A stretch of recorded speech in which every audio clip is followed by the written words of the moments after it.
Manipur Pradesh Congress Committee (Mppc) has called upon the Manipur Governor, Chief Minister and Speaker to address the sex scandal issue which reportedly involves several ministers, MLAs and bureaucrats by establishing a high-level inquiry committee to thoroughly investigate the matter.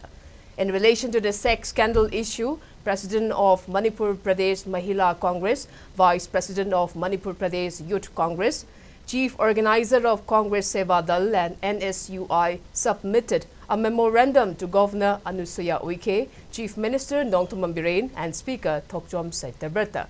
Mppc has recalled that the incident where transgender Laisham Kumarjit was shot in his leg by an outfit allegedly connected to the sex scandal business. They emphasized that the involvement of ministers, MLAs and bureaucrats cannot be taken lightly as it highlighted the moral standards of the leaders, setting a negative precedent for society. Mppc further urged the state government to address the issue at the earliest.